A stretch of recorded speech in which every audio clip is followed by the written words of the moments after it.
Coming up on this cosmic transmission, we continue with the second part of Chameleon's conversation. Here, he breaks down his debut album, Call Me Twice, song by song. Okay, how about we listen to some music? Cool.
Isn't it a lovely hat, Brenda? Isn't it go with your leather trousers?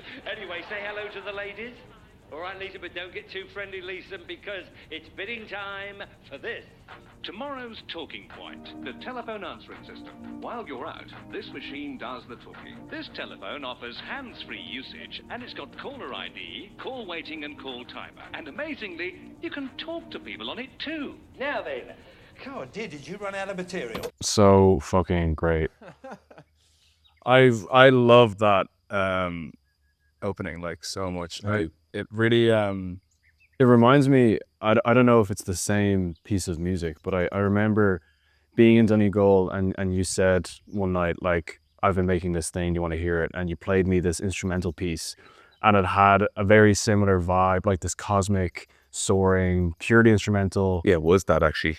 Was it that? Yeah, it was that song, yeah. Yeah, that's funny because hearing it now, it really sends me back to that time. And even then, I remember listening to it and like transcending, you know, especially being in that isolated, dark, starry environment. I think it was such an experience, and especially because I wasn't expecting it, I think. And that's why I think it's so good at the beginning of this album, because it sort of, it acts like this perfect primer for what's to follow. So talk to me about the process of creating it. Yeah, probably the first song written for this project, which is also interesting because, I mean, it wasn't written for this project. It was just written when I had COVID and I was just isolating in my bedroom, and I just brought all my stuff upstairs into my room. And I was just spending those evenings just looking out my back window at the exact same view for like 10 days. And it was definitely like, it was going from like the late afternoon into the nighttime. So it was crossing across that blue hour thing, which also kind of is definitely leaning into the idea of the visuals for this whole project. But that's kind of why it feels like it's part of this world too. And I think it was a funny one because I made it very differently to how I'd made any of the other songs on this project, which is that I had this new enough synth that I hadn't really experimented with too much, and I found a preset on the synth which just like played this loop, and I just like thought that it was cool, so I recorded it. I think I might have switched the first half of the second half and then reversed the entire thing. It's a weird one. Like, something about being sick as well is like, can sometimes be a catalyst for creativity. It's weird. Like, I think your defenses are just kind of down and you're just kind of tapping into something that is a little bit more primal.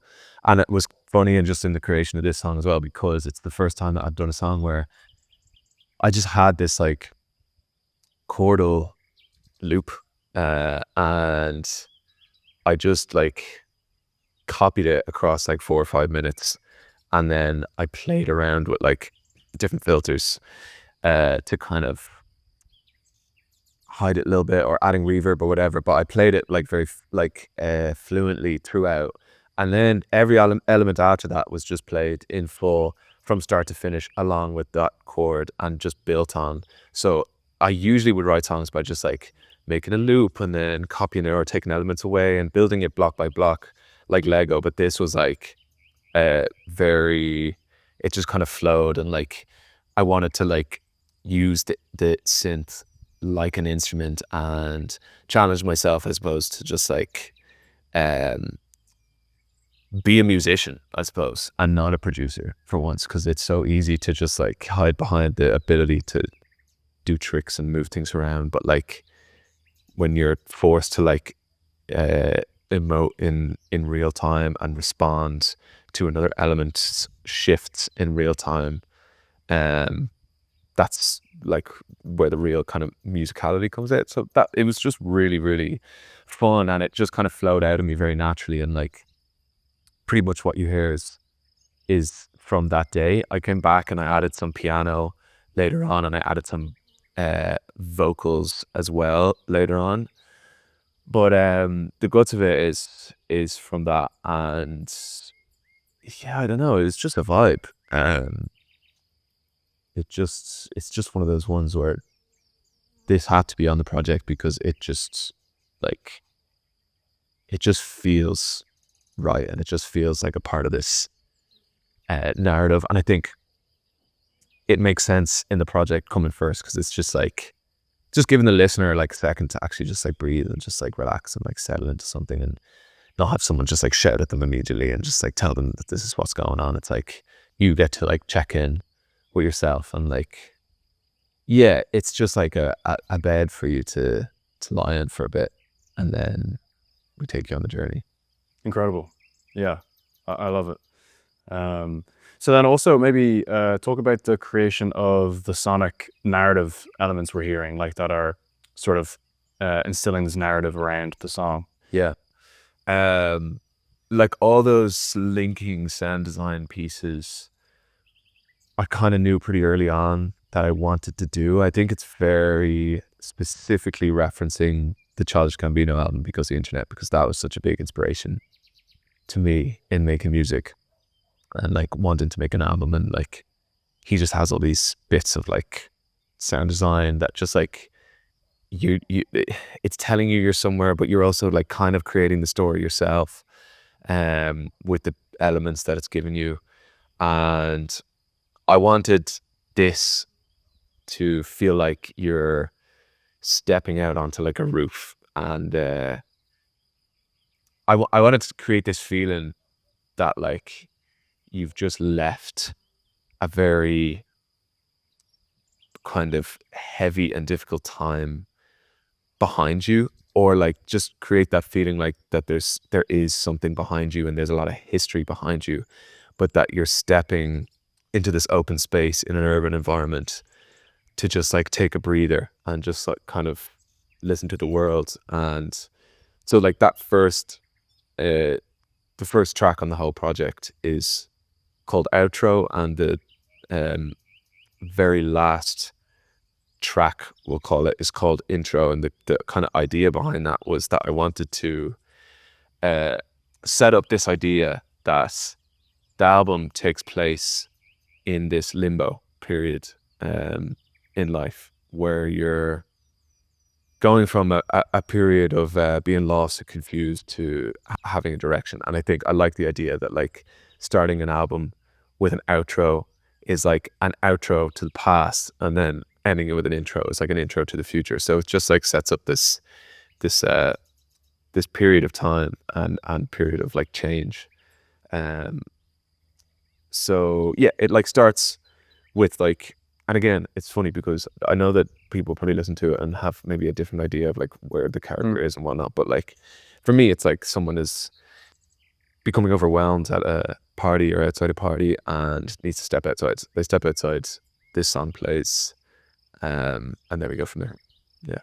So good. I think also like you've given just enough room for the individual to imagine what their own escape would be in this context. Like, which is something I really love about the whole album, which is the narrative elements that you're incorporating can be interpreted in like a variety of ways, which I also think is important for art that touches on this limbo period, like you say, in a person's life, where, because it's a very universal experience, you know, to question, you know, where you're going and who you're trying to become when you're leaving one phase and entering another. And then obviously there's such a specific nuance to each individual's experience of that, like, you know, what their life is, what their circumstances are, their interests, you know, their hopes or whatever. And it's interesting because I have a fascination with art, I'd say, that aims to represent this kind of limbo period. Because I think, you know, we experienced it recently, and it's a period in which you feel like nothing is really happening, or you're floating between, you know, everything. And yet I think when we look back at it at that time, especially even just through this album and a song like Intention Tremor, I think we'll see how much incredible art and stuff was actually produced during that time of trying to figure yourself out, or trying to figure out the next step. Yeah. Yeah, okay, great. Let's listen to the next one.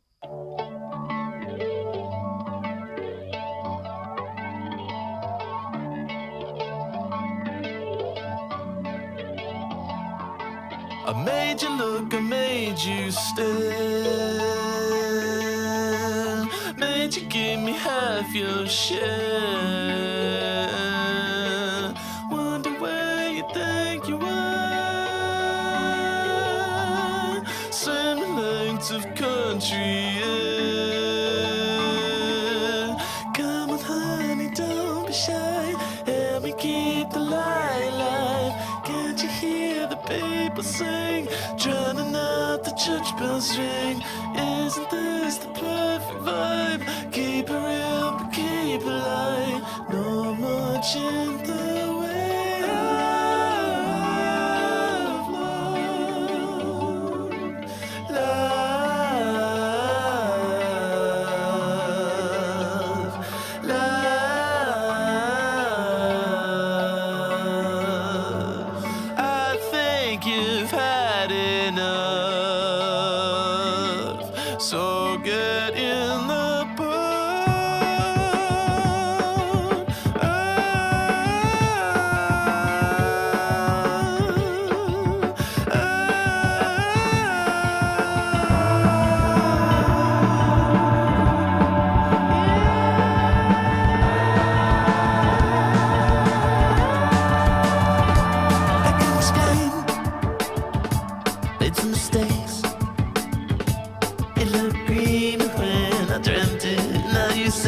exaggerate the sound. I was in pain. What can I complain? You know it would have been another had I never jumped the gun. What have I done? I'm running away. Changing up somehow. I'll leave it behind. I won't find. 'Cause I can lie, get high, yeah. Change my mind, that's right. 'Cause I don't know when I'm loving again.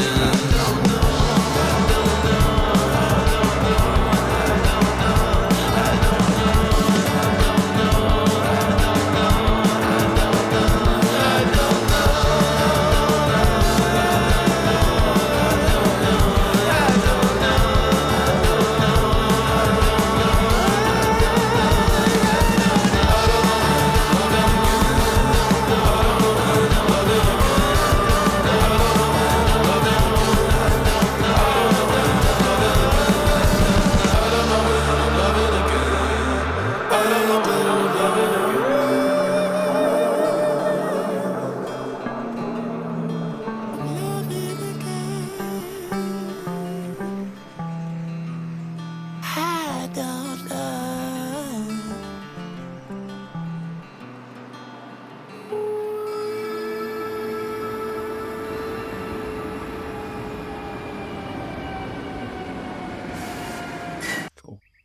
Incredible. So yeah, tell me about the story of that one. So that was one of the later ones that I wrote. It's probably the second last one that I wrote. I think at this point I knew I was doing an album and I was writing songs for it. I knew that I had a lot of them already, but again, I didn't have the idea of the narrative or anything like that. It was more so, I think I was trying to write maybe to fill a space in the sonics of the album that I felt it was missing something, and that was kind of energy and like up tempo and speed and aggression and that kind of thing. So I think I found that a lot of the tracks I was writing were not chill by any means, but just more down tempo, and I wanted something to play live that felt I could get kind of more into it. So yeah, this, like, I felt like maybe this song I was kind of bringing a lot of things that I'd learned from some of the other songs into here, and I had a bit more of an understanding of like guitar tones that I liked. My vocals in particular, I think on this track, just like the vocal style and like the way of singing, I think is like a more refined idea on this track than maybe some of the other tracks, just because they were written earlier, and I felt like, okay, I kind of feel like I know what I'm going for a little bit more here, like that type of theatricality and like drama and like prioritization of emotion over skill comes through here. And yeah, it's funny because like this song, listening to it now, I think when I was working on it and when I finished it, I was a little bit dissatisfied with it's kind of a little bit messy in terms of like it doesn't feel tight, like it's not locked to the grid. And what I mean by that is like there's like a thing in production called quantization, which is where like everything is perfectly on beat. So like because we went in and re-recorded the drums, replacing with live drums, which Corey did from Brick Nasty, they're a little bit looser, and he was playing them to element, like a whole instrumental that I'd already put in. And so in overall, the whole thing is like, I was just like a little bit disappointed because I was like, it's not as tight as I want it to be. It's kind of lacking that like confidence. But in saying that, I feel like listening to it now, that has kind of worked for it, because I feel like the idea of the song is like setting up this character as this braggadocious person who's kind of putting on this front of confidence and bitterness, spite and ego. But I think it's kind of cool in the sense that like even me in reality couldn't achieve that because it's covering something else, and like it's kind of narratively setting up like this just protagonist as someone who's angry at the world and someone who believes they're right, and they're strictly holding on to their ego and their beliefs and is unwilling to change. Yeah, a few things. Yeah, I mean the drums are incredible on it, on the whole album, and I think them along with that guitar sound and your vocals, they're really the elements so far that are really bringing you into this world of the album. Yeah. And like in terms of it not sounding tight or loose or whatever, it sounds very intentional to me. I mean, I think that's sort of, it definitely has a punk element to it for sure, like in the way it's sort of this big, like it feels like to me the opening songs were, you know, this big sort of inhale, like you say, when you're leaving one phase, you'd sort of draw breath in. Yeah. And then this sort of feels like one big exhale. Yeah. That definitely feels right emotionally. And in terms of the flow of it, it does feel like this is the statement, like this is the breath out. And yeah, it's also like the end of this, or no, sorry, it's actually the end of Intention Tremor, but like introducing the idea of the phone, which I kind of forgot to touch on a bit in Intention Tremor, but like the character is kind of watching TV, they're feeling lost, they're just like slumped on the couch, but like they're beginning to get this idea of a telephone, and it's by way of this TV show. It's just some like Bruce Forsyth sample, but he's like selling this phone on the thing, and it's like I just like the idea of it, like you're beginning to sneak in ideas of what you want the listener to understand, and this song is very much like this is taking place in the character's head, and it's a very grandiose kind of fantasy and like carefully curated version of their reality that they are holding on to. And it ends kind of with this stepping out into the real world, which is where tensions kind of start to happen, and we start to move into a train station, which kind of leads into the next song. Yeah.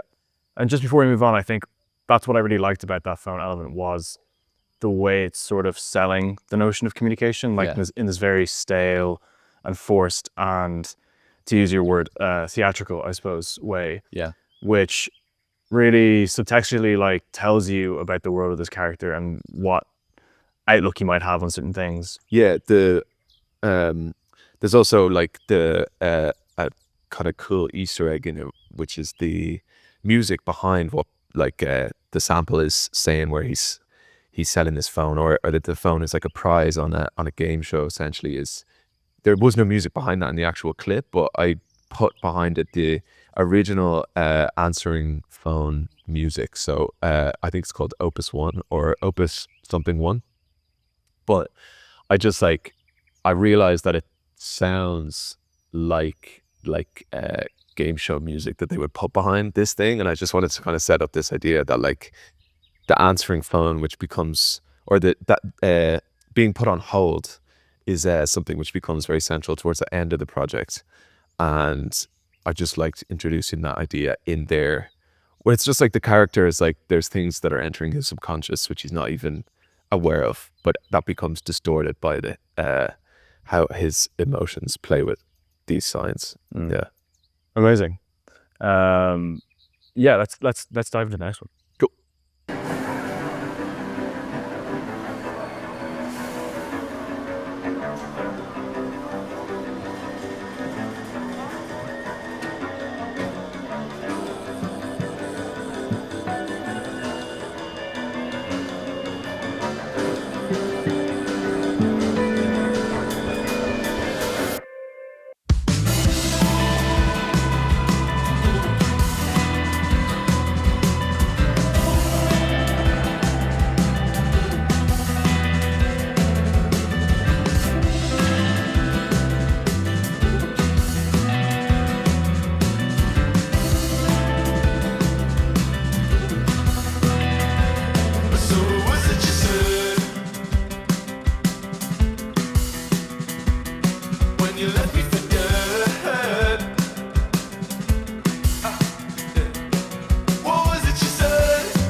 stepping off the platform with your hand in mine. So you price your smarter, make the lights brighter. If the flame dies down, you know we can gaslight her. Fire and firefighter, preach it to the driver.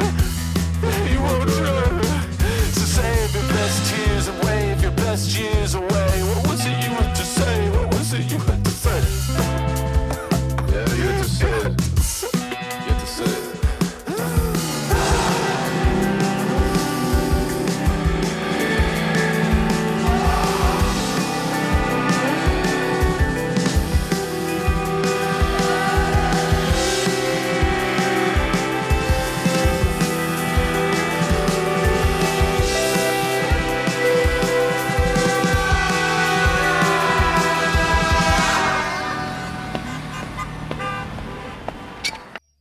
Powerful. So yeah, how did that one come about?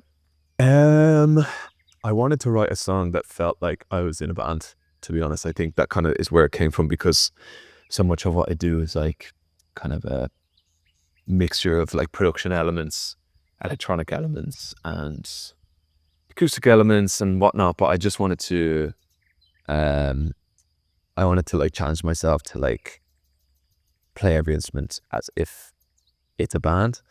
It was heavily inspired by some of Fontaine's stuff, some other Irish artists like Murder Capital, definitely Radiohead inspirations in here. But yeah, I think I wanted to. There was definitely specific chords that I wanted to explore for this song, and that kind of just became the basis of this song. But it kind of allowed me to lean into the aggression in the vocals a little bit more, and just get some shit off my chest, to be honest. About the song is kind of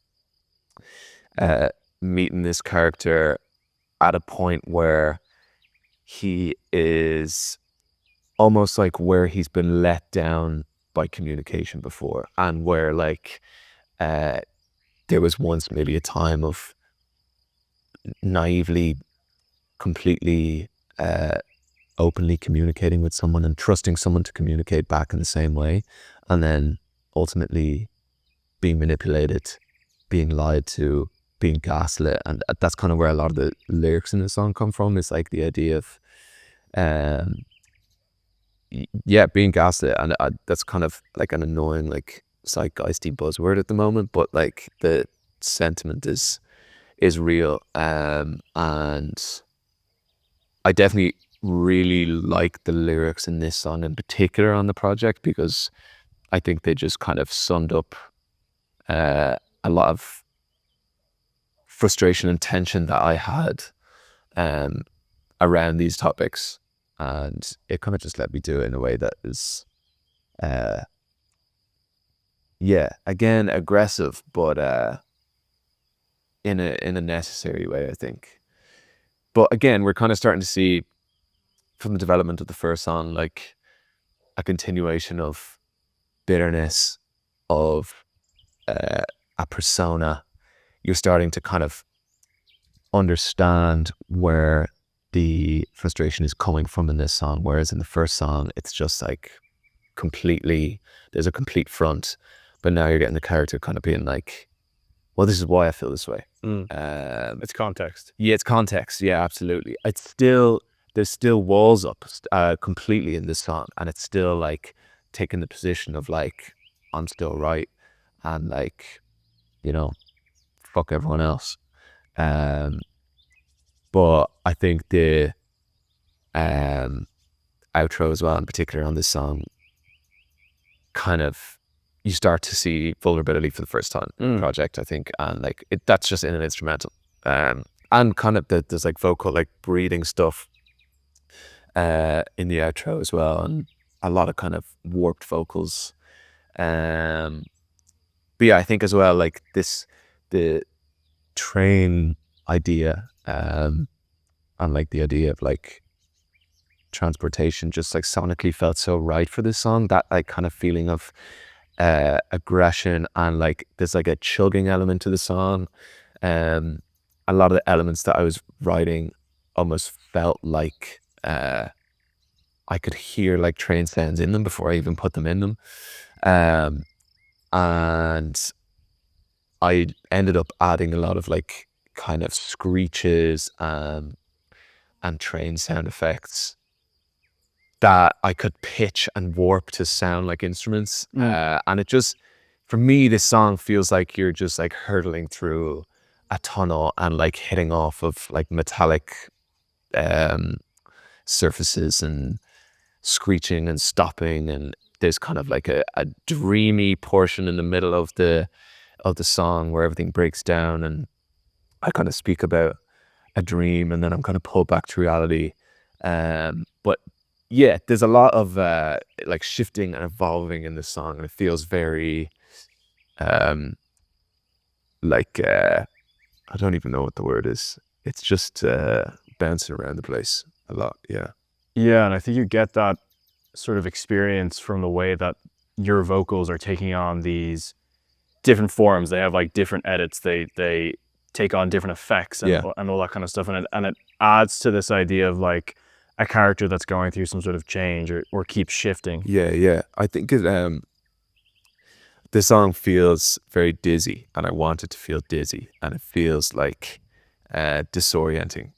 And like, I think it's a good example of like how I write in a way that allows me to express not even necessarily emotionally, but like physically, on like releasing trapped energy that I feel is stored inside me, that is obviously as a result of like emotions, but that's why a lot of what I write is so linked with performance, and I'm performing as I'm writing, and I'm feeling it very physically, and a lot of the movements and the choices in this song, and the way that it makes you feel physically and the way that it makes you move is intentional. And I think, whenever I listen to this song, I just know exactly how to perform it and feel it and communicate it physically. Yeah, I suppose it's another tool in the telling of this narrative, and like, you know, with all music, it's the way that it's moving you like physically and literally through its rhythm, which again I think reflects the snowballing momentum of someone, this character who's trying to sort through a lot of memories and past experiences and thoughts in order to figure out like what direction they need to head next, if you know what I mean. And I think as well, like this, I like the placement of the song on the album, because it's, when you're piecing these things together, so often like anger is something that comes up at the beginning, and like it's like a very natural part of the process, but it's also, I wanted to like give myself permission on this song to just be angry and just let that out. And that was like unusual, definitely, for me, and I hadn't written something like that before. But it was definitely important to do. And yeah, I just like the placement of this, and Amazing.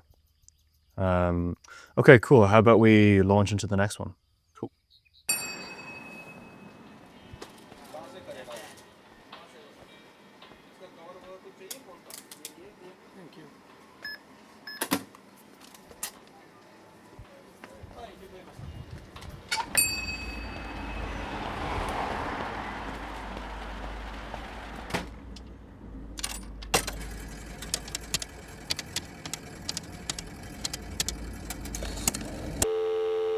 Listen, now don't hang up. First off, has anybody heard of that?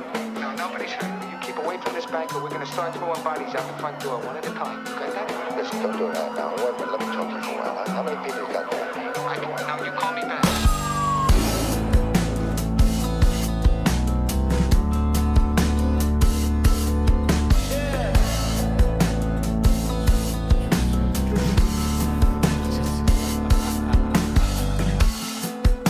Well, how you gonna change it all now?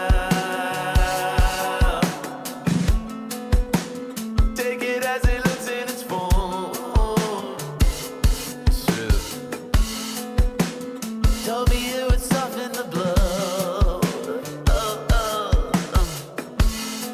If you knew how, you'd have done it by now. Who says you'll love it back on the road? Seconds late, you can meditate till you levitate from it all. And we can wait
people just don't know anymore. Tiny, turn me over the ground, 'cause we both know it never really suits you at all. Who says you'll love it back on the road? Seconds late, you can meditate till you levitate, pull it off. And we can wait, there's a lot at stake, and you concentrate on the call. But I know you're never gonna get it. It's hard, we got you surrounded. You set the wrestle.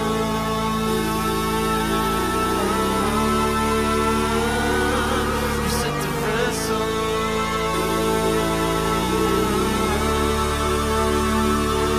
You set the wrestle.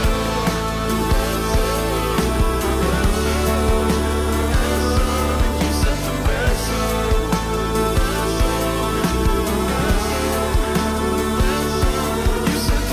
You set the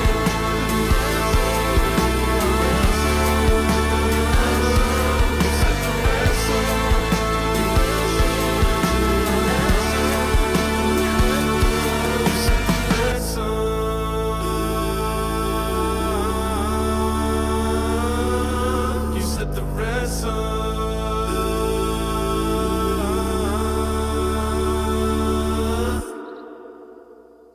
It's incredible. So yeah, the first fully finished song that would have come out from this album. Walk me through the story of this one. This one, yeah, this was kind of a funny one. It's kind of a testament to the theory that I was experimenting with in Donegal of trying to tune into myself and use it as like a boot camp kind of period, because this song happened more or less immediately when I came home from Donegal. So it was the first song that I wrote when I got home, and I just felt so much clearer, so much more at peace, and so much more creatively free. And it's just kind of funny, but it also makes sense that this is by far the most popular song, and the most successful, and the one that's connected with people the most. And yeah, it's just the one that came out of the most creatively free time of this writing period. Yeah, it's kind of like narratively where the kind of piece that comes before this, the sound design piece, where the character has made his way into the city and goes into a shop, and you might have heard it, but there's something playing on the speaker in the shop, which is a little bit of Getting It Together, which is the last song. This is the first time that you start to hear Getting It Together be teased, which happens a couple of times throughout the album, but it's this idea, and it'll make more sense when I explain Getting It Together later on, but that what I'm trying to communicate in Getting It Together is starting to creep into the subconscious of the character. So it's littered into his world. So he walks into the shop, and it's kind of playing on the speaker. But again, you won't know until you've heard Getting It Together later on. It just sounds like a song that's playing in the shop. And then he comes out and he goes into a phone box and he makes a phone call, and this song takes place on the phone call. This song is kind of like the character at the peak of his perceived power, perceived confidence, but it's the moment just before the fall, really, and it's again getting more context in terms of what the character is feeling, what he's kind of gone through. And the idea of the song and the idea of using the ransom as a metaphor is that, like, this character feels like his freedom to move on is being held for ransom by someone else who is unwilling to admit their wrongdoing, and like unwilling to admit the reality of something that's happened, or a period of time that has gone by, and the character feels stuck because they need to be validated, basically, in that experience. And I love the song because like it's very, very cinematic in terms of like just using that clip from Dog Day Afternoon at the beginning, where Al Pacino talks about, well, he talks about ransom, but I can't remember the exact words. Throwing bodies out of the door. Yeah. Classic Al Pacino. But yeah, this song just feels so much like it's in a film to me, and I love that. And it's also vocally like you're getting kind of Chameleon at almost his most theatrical, his most kind of jeering in a way, and like taunting, kind of tongue-in-cheek lyrics as well. And yeah, it's funny, like it kind of started as me trying to make a song that sounded like a Ben Howard song, which sounds completely different to this, but maybe we can include that later down the line. But yeah, again, it's just one of those examples of like how I'll try to make a song. This kind of started as like an unconscious thing that I was doing, but became a conscious thing that I was doing, where I would try to make a different song and would just not be able to. But what would end up happening is what I actually wanted to write would just end up happening, and the direction that like was like intuitive to me would just take over, and it just became this. So I wanted to actually write a much softer song, and it just became a much louder, more boisterous version of that. Yeah, amazing. I think that's kind of common to like be aiming for an influence and then end up with something completely different, but that might have more of your own voice attached to it. Yeah. And this was definitely the first song that I, like I say, could sense all these different elements, you know, your love of film, the humor, the theatricality, all sort of combining into this one song. Yeah. You know, it really, when I listened to it, I was like, this is the most complete version of you that I've seen instilled in maybe, you know, something that you've done under the Chameleon name. This, and actually perhaps the next song too, I Never Knew You Well. So let's listen to that one. Yeah. That is music from Chameleon. You were tuned into part 2 of this week's show with me, John Barker.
Yeah. This was a very, very early one, actually, probably around the same time as Intention Trimmer. Um, and yeah, like very James Blake inspired. Right, the Radiohead in there as well. But I was just kind of experimenting with production a lot here, and really pushing what I was capable of, experimenting. And yeah, it was a song that I had the bones of for a long time, and then just kept coming back to it and wanted to do something with it. And then in the context of the album, just had a more fully fleshed out idea of how to finish it, I suppose. And this is definitely like the most climactic song of the project. Like, it's really, really announcing itself, and like the tensions are reaching a boiling point here. And in the lead up to this song as well, like the kind of snippet of sound design that you would have heard is like this character is coming to the studio and returning to kind of being alone and being in a space where he's having to confront feelings. And like there's some fun kind of Easter eggs of like walking past other studio doors and hearing, I put like a beat for a song which Louis loves, but I put that in as an Easter egg for him because I don't know, it might be finished or made at some point, but I just love it. So I put that in one of the rooms, and then in the other room is getting it together again. So you hear that again, it's creeping into his subconscious. It's becoming something that he can't really avoid. And yeah, this is just like the fallout of everything. It's the character crashing out, but it's also, we're not really seeing, like, because there's this like mantra in it of like, I never knew you well. It's the character doesn't have the words really yet to like communicate the complexity of like the hurt, I suppose. So he's just kind of stuck on this like loop of like inflicting this pain on himself. And yeah, the communication of the emotion in this song is so drenched in the instrumental, and like I really felt like I was communicating through that for this. It really gives me the vibe of like somebody who's becoming overwhelmed with emotion to like the point of almost not being able to, like you say, articulate what they want to say. Yeah. And I suppose that's how it works when you're like, you have to process something first before you can sort of break it down and make sense of it and really get to grips with how you want to express it, what you want to say about it, how to describe it. Totally. And yeah, just on what you were saying about the sound of it, I mean, that's what I really love.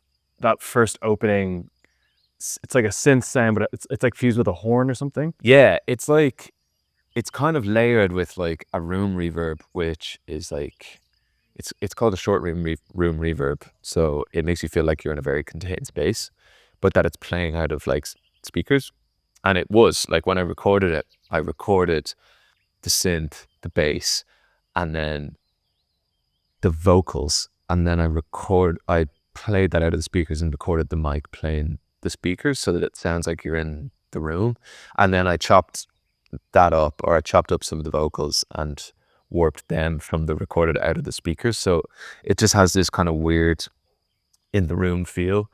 But yeah, it does kind of sound like a horn. It kind of went through, the initial demo had a different synth, and it took me a while to kind of craft this one to make it sound similar, but it wasn't quite what I wanted. But yeah, it's cool. It's great. It's definitely another piece of the puzzle. Like it seems like a very organic evolution of what we've heard so far, but yet it's still like every song on this album. It's like its own thing. It's taking it to a new place. It's got its own vibe to it. Yeah.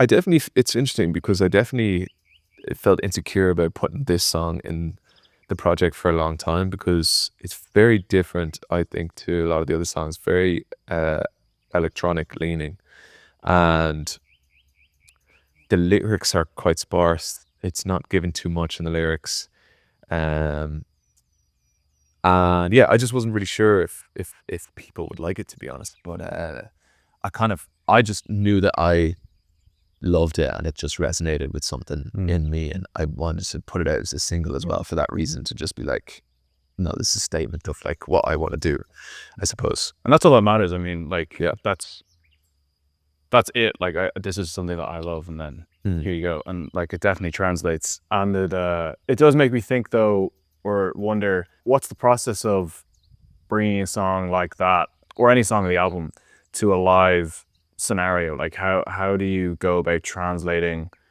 what you've recorded to what you'll perform? For translating this stuff for live, it's a funny one, because a lot of them are written to sound like a band, and have like a lot of band elements. So I've done shows with a band where we've kind of taken some elements out and had real bands play them, but because they're so production heavy, it's very hard to actually just create them fully from scratch with a band.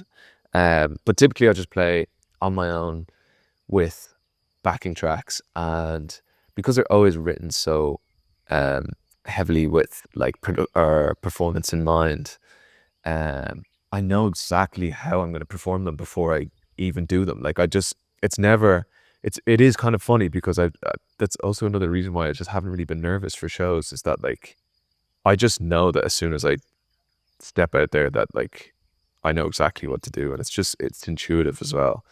But I am performing as I write. But Yeah, it's really interesting. I mean, it's another sign as to why this is such a great piece of work, and that it's so authentic to you. I mean, you know, I can imagine that it would be extremely hard to perform something while you're writing it, if that thing isn't coming directly from you, like your gut and, like you say, your intuition. yeah. It's great. Okay, well, we move on to the next one. Yes.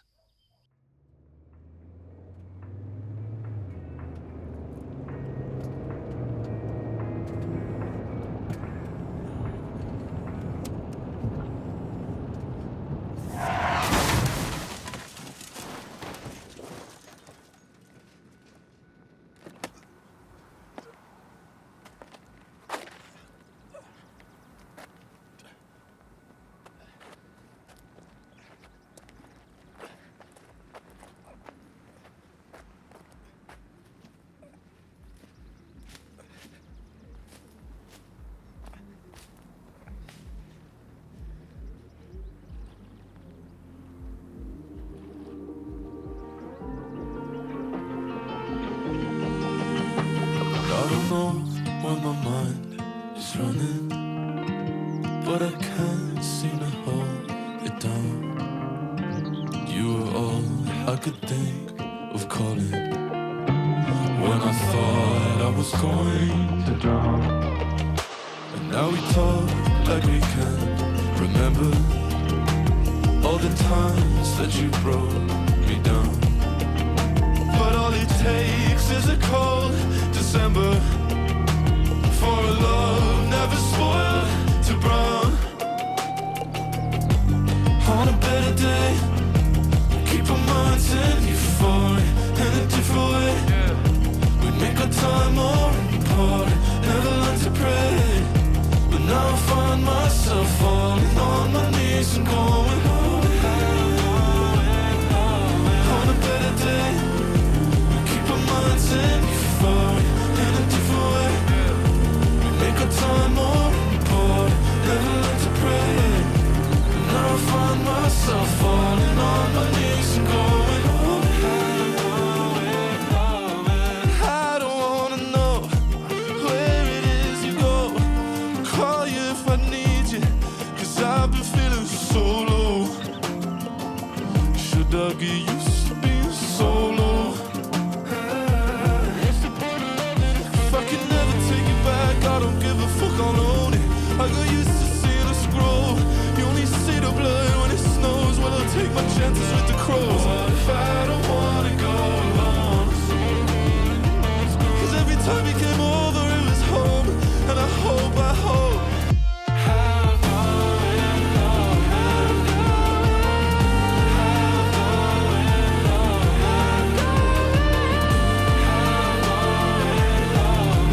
in a different way.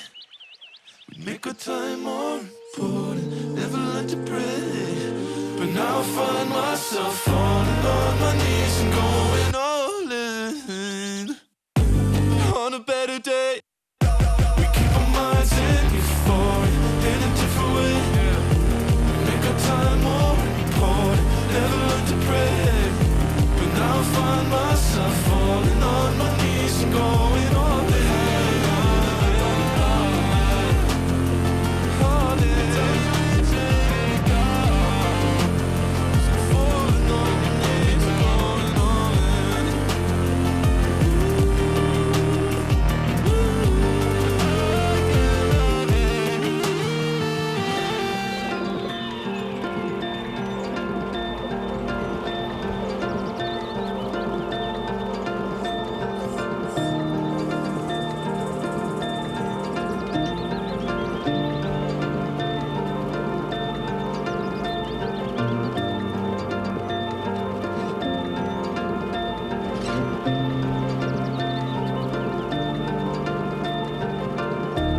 On a better day, keep our minds in fire. In a different way, make our time more important. On a better day, keep our minds in fire. In a different way, we make our time more important. On a better day, we keep our minds in fire. In a different way, we make our time more important.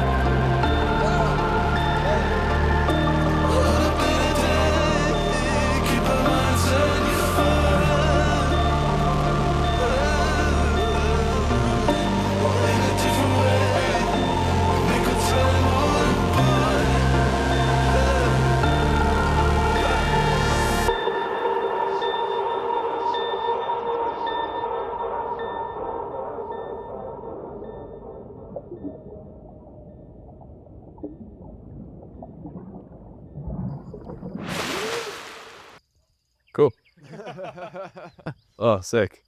That song is such a journey. There's so many different pieces to it. Sort of like a lot of the songs on the album, I guess, but this one just stands out to me as that. So yeah, talk to me about the process of creating this one. Yeah. So this song was kind of done in pieces as well. It started quite early on as just like I had the chords and the vocals of the hook, and then some like more kind of left field, like Radioheady verses and stuff. And I think with this song, I'd actually just wanted to lean a little bit more into the pop element of things, and just kind of go for a slightly simpler emotion. So I kind of scrapped the verses and then wrote some new stuff. And this is another funny one where I was trying to make it. I think I was trying to make, once I had the guitar, I wanted to add drums to make it feel like Brockhampton's No Halo, which is funny because it sounds fucking nothing like that. But that was the, again, that was like the fragility that I was going for. And it ended up just being this like dense, monstrous hammer of a song, which I like. But yeah, this song to me is heavy, it's dense, it's a journey, it's textured, it's meaty, and it's another one that kind of shifts and evolves a lot as it goes on. And narratively, like that little piece before it, which is called Crash, is the character moving away from this urban space, realizing that he needs to step away and is forced to do some reflection and some internal digging, and ends up getting a call on the way, and again you start hearing that getting it together again, which is playing on the car radio. Then gets a call, is ignoring it, and ends up crashing the car. This is probably the only like sound effect that I didn't record in person, because most of them I was just going around the place with a little recorder and recording actual sound effects. But this one was like, I'm not going to crash a car, so I may as well just like build that. But the character leaves this crash, which is kind of also a metaphor, and walks towards this river in the countryside, or sorry, a lake, and like goes through a forest and ends up at this lake and hears some music coming from a house kind of across the way, and it's just kind of staring out this body of water. And that first kind of portion of the song before it goes into the outro is just like a kind of emotional outpouring of like what is going on, like really trying to just like desperately figure out what is happening emotionally for him. And I think desperation is like a big part of this song as well, and just like yearning. And I really put a focus for this song, particularly in the second verse, and just like prioritizing an emotional vocal performance over a skillful one, or one that kind of prioritized technique. I really just wanted to just like sing punching as much emotion through as possible, and that kind of resulted in like a lot of like voice cracks that you hear, and like strained voices, and that's all very intentional for trying to paint like how this character is feeling. And it's funny, the outro that you kind of mentioned, the satellite is funny because I hadn't even thought about that, but the submarine was intentional. Because at this point the character submerges himself in the lake water, just out of desperation and wanting to kind of be reborn, and wanting to cleanse something. And you kind of hear those sound effects of water and submersion as it goes into that outro portion. And I think it was kind of happy accent for the general production of the song, that it does feel quite like liquid, like something about it texturally feels like it's bubbling. There's something bubbling throughout the song, which I thought was cool. But I like that idea of a submarine, of these sounds feeling like they're just being sent out, like a signal of like isolation and desperation, calling out for something. And I love that outro. It's probably one of my favorite moments of the whole album, I think. It's captivating and really immersive, I think. And just what you were saying before, like I think this constant reference to getting it together, the last song of the album, I think since you've pointed it out to me as this sonic through line, it's becoming really indicative of maybe how, when we like are navigating through these emotional transitional life phases or whatever, the thing that you tend to arrive at, like the answer, if you could call it that, or whatever thing you're chasing. And you said it earlier, like it's the notion of like wanting to feel like a kid again. Like those answers more often than not seem to be something that's always been a part of us. And then it's just the going through the journey that like recontextualizes this thing we've always been aware of. Interesting. And that's the feeling I'm getting throughout this whole album, which is like this character isn't like necessarily moving physically somewhere new or like obtaining something new. It's more like something is just emerging from within. You know what I mean? Great. We go for the next. Absolutely.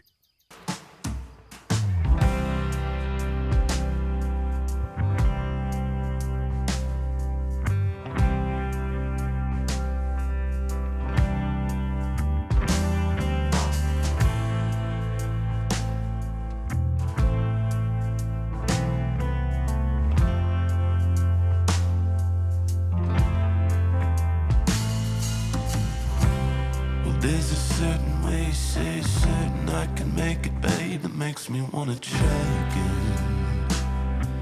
We'll try again. But year on year, and the primal fear will wait to excavate tomorrow, dear. And if it starts to feel a little hard to be committal, babe, and you're about to lie again, we'll lie again. And the days they pass much slower than you planned in your head somehow. And if I called you, would you run? Run for my pride with a chain. Love every man that you've heard. Would it be enough? Well, comfort my friend. Have a year, have my life, have the end. And honey, I told you before, I'm lost. I could be a picture poser, and I could be your best exam. I could be your favorite shoulder, but I can't be your action.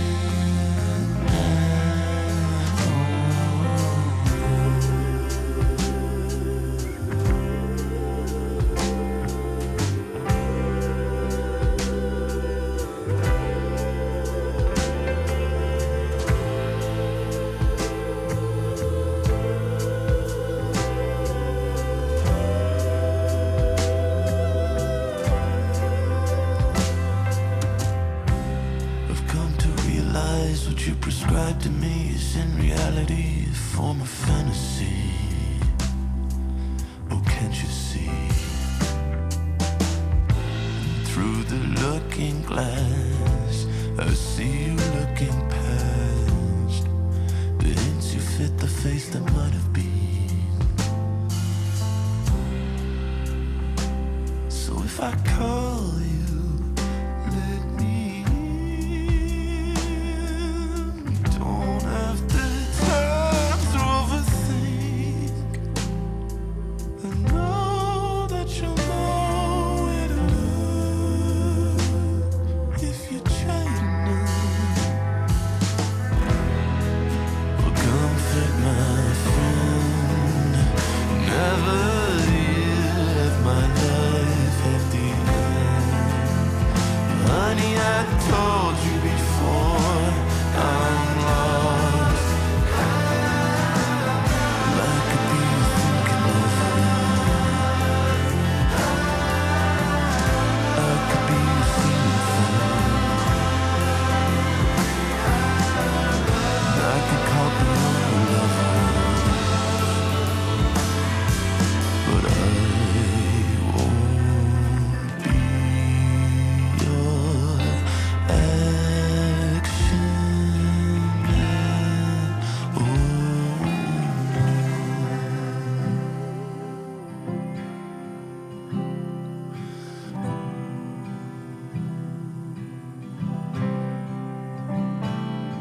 I won't be.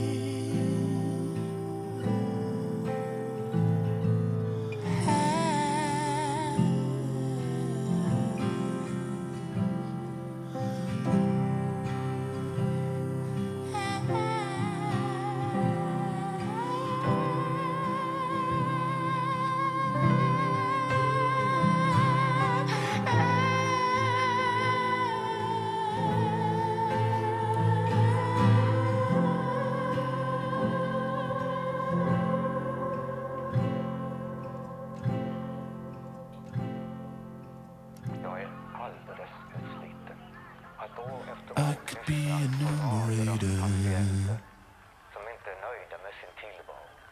You can always draw the line.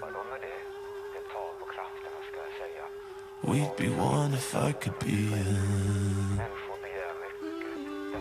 fraction of the action that you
Insane. That's a heavy one. What accomplishment. That is incredibly impressive.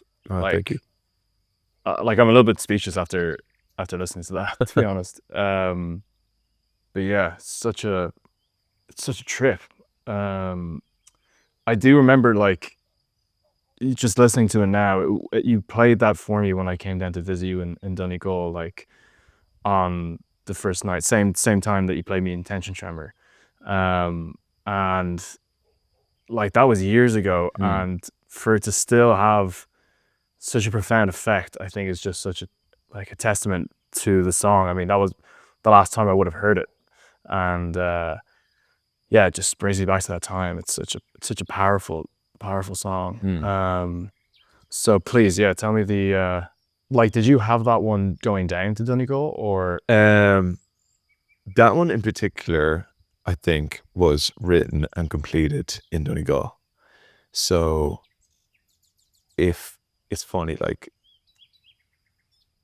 where the Ransom was like absolutely a product of coming out of that period, this is absolutely a product of being in the heat of this time of like unpacking and getting into the dirt, and that's what this song feels like to me. I wrote it very carefully. I took my time with it. All the lyrics I took my time with. Every verse is very, very carefully considered and constructed. And it's probably the song lyrically that I'm most proud of on this project. It's called Action Man. The idea behind it just being that like this character having just gone through the previous song of like desperation is now really unpacking his past relationships, specifically romantic in this case, like unpacking communication issues, issues to do with self-worth, feeling like you're not good enough for someone else. That's kind of where the action man idea comes from, is like, I can do anything, like I can be so many things for you, but I can't be what you need. Like, I can give you so many things I'm willing to give, but the one thing that I'm not willing to give is to be this man of action. And yeah, narratively, it's kind of, I see this song as like, the character is just drinking and like going inside of himself, and this song feels drunk to me. Like, it feels like it goes into a period of intoxication, where the character is kind of losing control. And the outro piece, this is specifically where I'm trying to hammer to the listener that this character is ignoring a phone call. He's ignoring a call to communication, to vulnerability, to open up. And like, that's, you hear that phone call, the character is saying no over and over again. It's getting warped and distorted. The phone's getting warped and distorted as he's becoming more intoxicated. The instrumental in the outro is getting more, it feels, what's the word? Tilted in a way. Like, it feels dark and unsettling. And yeah, the character just eventually like drinks to oblivion and stumbles and falls over and falls unconscious. And that's kind of where this song ends. Yeah. So cool. Yeah, cool. Let's keep going. Yeah.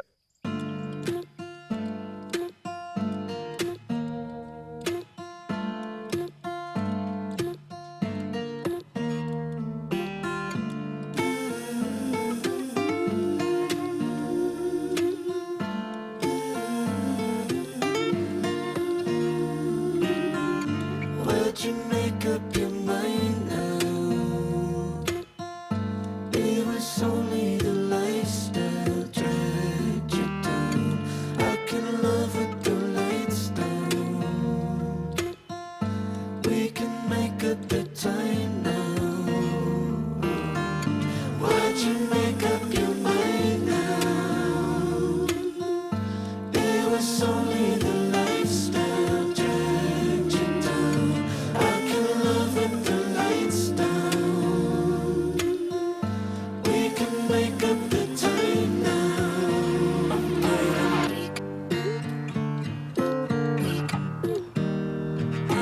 weak. I've been feeling weak. I'm getting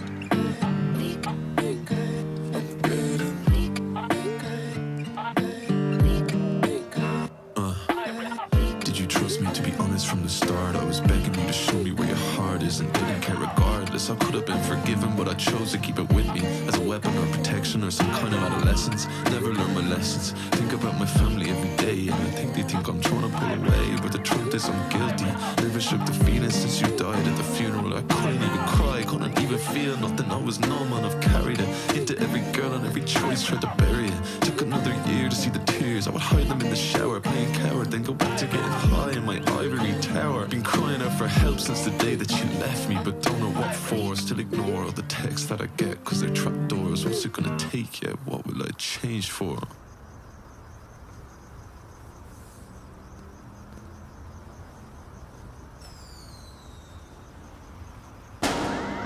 Why'd you make up your mind now? It was only the lifestyle dragged you down. I can love with the lights down. We can make up the time now.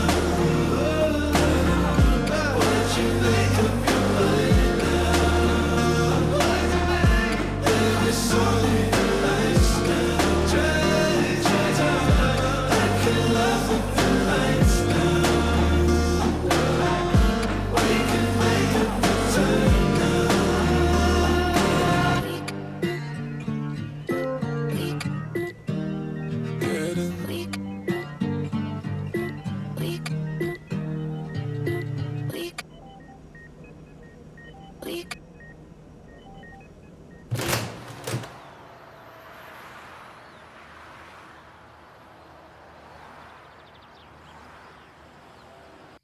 Sick. Man, I love that loop. I think that was one I was there for the beginnings of. Like I remember waking up down in Donegal and hearing that you playing the guitar, that loop over and over again, and then seeing it get sucked into the laptop and sort of the whole process of how you built it, which was really interesting. But yeah, talk to me about the journey of it from there. Yeah, I mean, yeah, it started in Donegal. Then the bulk of the instrumental was written in Donegal, and then the verse, like the kind of spoken word rappy verse, was done at home very late into the project. Also probably quite intentionally very late, because it was definitely just me being like, I need to really address some shit here, but I'm really gonna put it off for fucking ages until I actually have to. So it came very late in the process, but yeah, it's kind of, this is the song where I'm just kind of stripping the character, or the character has been stripped, I suppose, and I'm just speaking incredibly directly and just saying, no, this is kind of what's on my mind, and this is, I'm just going to talk very directly. Communication comes in here specifically to do with personal life and family, and yeah, it's a difficult song to listen to. Actually, I avoid listening to it, but I love it, and I love the instrumental.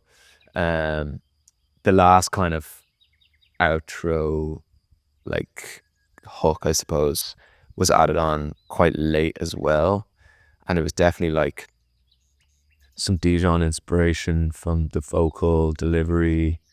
Yeah, like this inspiration of this song is kind of all over the place, but I really love the repeated idea of weak, and I think in this narrative, the character, having just fallen unconscious, is kind of taken to a medic room, and you hear a lot of those noises of like being in a kind of a patient room or a doctor's room or whatever, and there's lots of beeps, and it's just this idea that like you're at your lowest point, and you have to be direct, and you have to like face these things head on and address them, and yeah, it's kind of coming from a place of injury, but also from like healing, and this song is healing through an open wound, basically, is kind of the idea. And then at the end you kind of get this like sound design piece of like the door opening, and you kind of going back into the world with like a kind of, yeah, it's the beginning of healing, I suppose. It's not like the finished product, but the kind of admittance, I don't know what the word is, of everything that need to be said and need to be got out has been done, so you can kind of start to create a new life. Yeah, beautiful. Yeah. And talk to me about the spoken word part of it, because that's a form that you personally haven't explored before, right? Yeah. I don't know. I mean, I just had written the instrumental, and I knew that was how I wanted to communicate for this section. It's not really something I'd done before. I'd obviously been writing instrumentals for a spoken word artist for a long time, so I was kind of used to that, but I don't really know how to explain it. It just felt natural, and it felt right to do in that format. Yeah, I think it's really interesting how just the way the album's been constructed thus far, with all these voices and effects and things like that, it's like the place that's left to go and explore that's new is actually, you know, your own voice. Yeah, I think I wanted to speak, and I wanted to be clear that I was speaking and not and not singing. Yeah, Great. So cool. Yeah. We do the next. let's do it.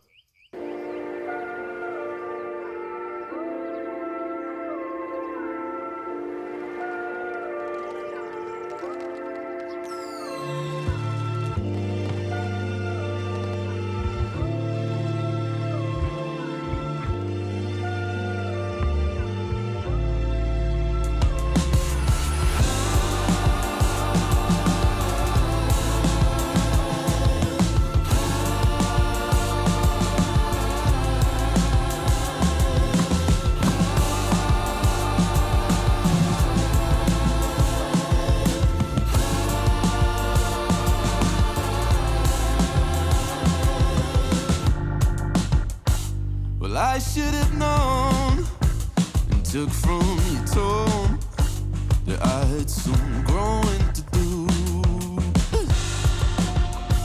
But there was a girl, I gave it a whirl, but I kept having dreams about you. Oh, I don't know, but I can't believe from the dirt and it hurt when you told me you didn't think it was healing, it was talking, but I can love you in a new way. I can love you in a new way. I'll be waiting in the new day. I can love you in a new way. Can love you in a new way. From behind the wheel, you lock your gaze and pick your skin. And as I crumbled at the simple confirmation of your sin, and through tears on not appear, but something new that I'd let in, a new way to begin.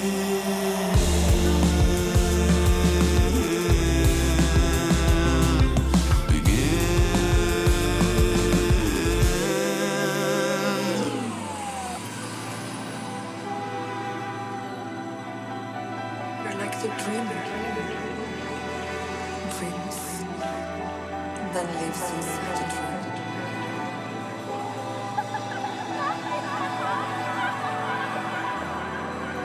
But who is the dreamer? But oh, I don't know,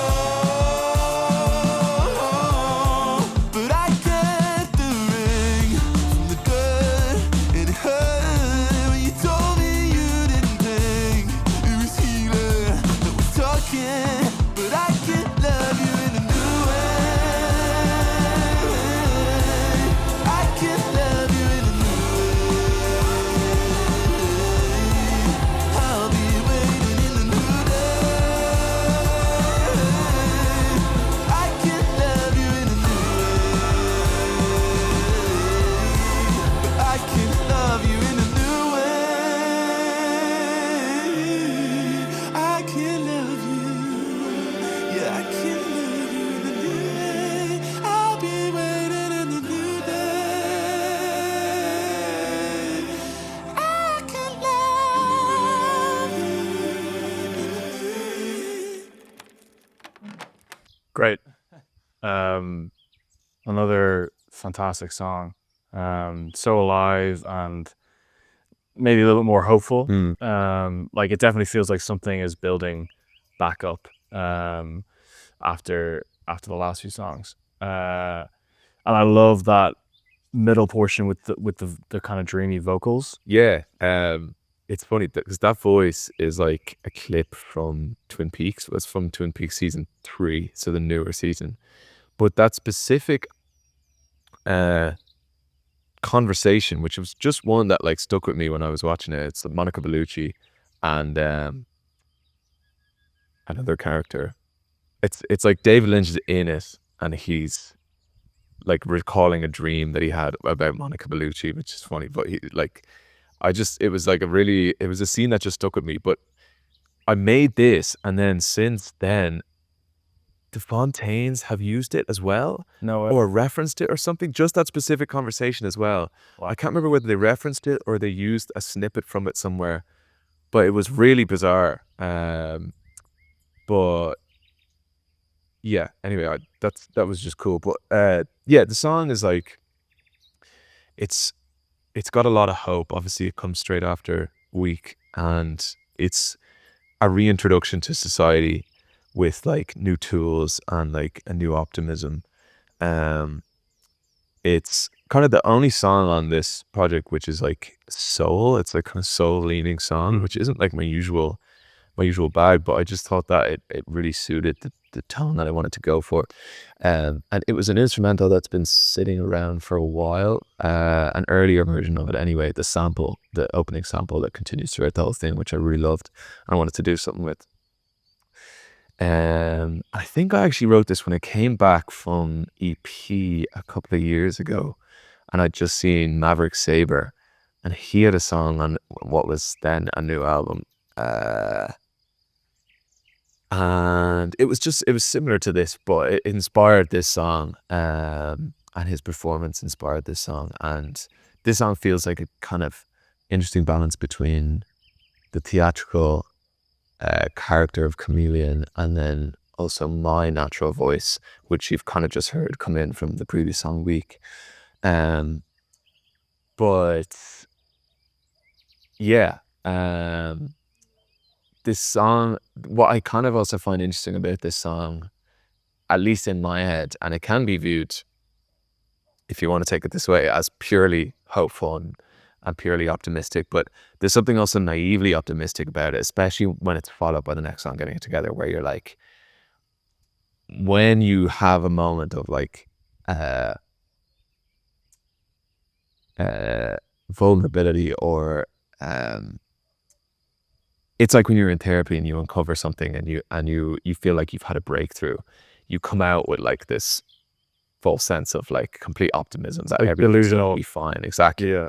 And ultimately that ends up disappearing, and you kind of go back to yourself. And that's kind of what this song feels like to me. It's like a naive hope, but it's still real, and it's still a very honest sign of things are turning around and they're starting to look good. And the kind of tongue-in-cheek humor and bitterness earlier in the album is kind of transformed here into a more earnest one, like one that's almost on your side this time. Yeah, it's a really interesting emotional journey and evolution that goes on across the album.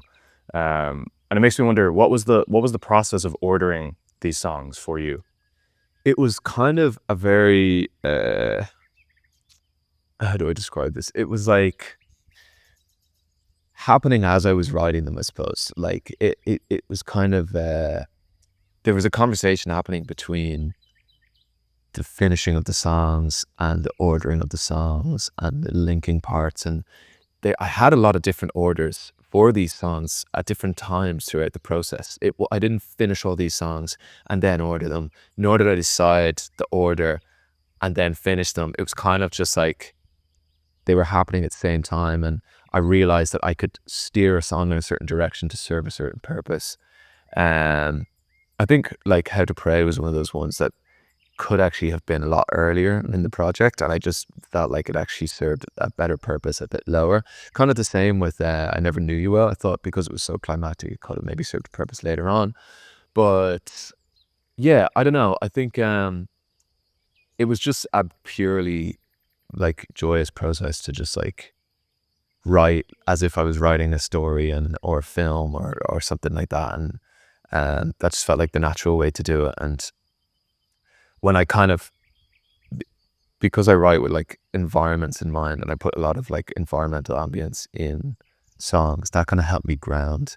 Okay, where am I for this song? Where am I for this song? Where am I? How do I get from here to here to here? And why does that make sense emotionally? But yeah, Getting It Together, which comes next, is like, was always going to be the last song, and it was written last.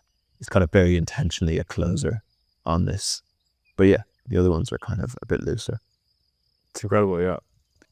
I guess with that, let's get into the final song. Let's do it.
Awesome.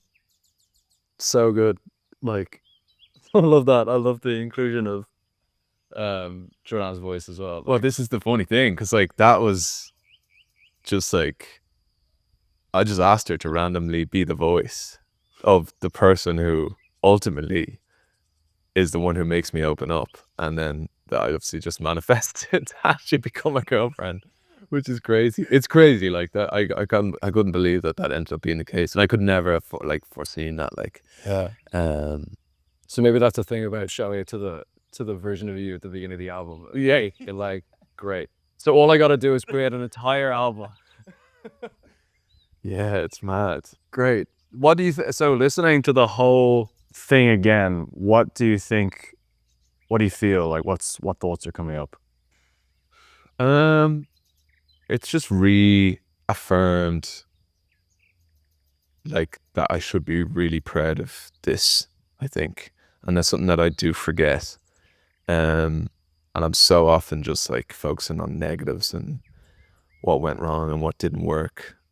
But like whenever I listen to that song in the context of having listened to the full project, it does make me very emotional. And just because the message, like the core message at the heart of it is like, are you going to try again? Are you going to have another go? And like, it's as simple as that. Like, as the years pass by and like you realize how many times you're going to fail at something, or how many times you're going to get things wrong, or like how many times you'll abandon ideas or projects or anything. Just like that reminder of like, I need to have another go. It's just like, I don't know. It's so powerful to me. It's very, very, it resonates so strongly with me. And I'm really happy that it's at the end of the project as like a kind of footnote. Well, it's more than a footnote, but I think what I like as well about the last song, or even just like the lead up to the last song where the character kind of comes home and ultimately decides to answer the call and to ring this person who's been calling them back, who it's revealed is romantic interest or partner or whatever, and just like, and it's only kind of something that's gathered meaning with time, but like her picking up and saying, I'm just on another call, is so funny to me, because it's just like the idea that this character has just gone through this entire internal process and still arrives and is like, okay, now I'm ready, and now I'm ready for you to invest everything in me. And the character is just like, no, like, I care about you, but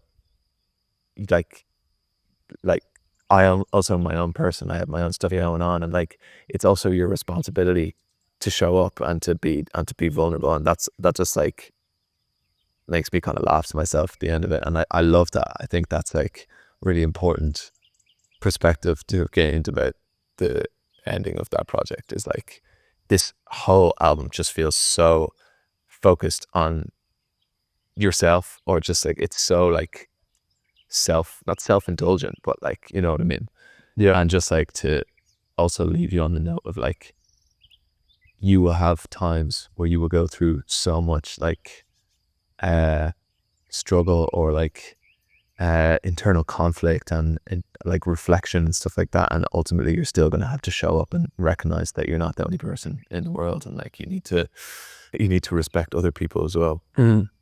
And the answering machine thing, obviously, because it's been like through the album, it's kind of like representing ultimately the fear of the character of like, what if I do decide to open up and communicate and I'm met with silence? And like, I just like that ending in that like the character decides to open up and communicate, is met with the answering machine, and then this song just takes place in his head in that period of time of waiting, and he's just forced to confront the fact that like, you're opening up and communicating for yourself, like it's not for someone else. Yeah. And yeah, the simplicity of that last song is also just like, it just works perfectly for me, like having just had a project that's so dense and so detail focused and so like chordally complex in areas, or like, you know, complex in layers and textures, and then it just felt so nice to have song at the end that's just pop chords, 4 chords, so simple and it's just so direct, and just like just such a like sweet message to myself. It's just like beautiful. Yeah, it's just really nice.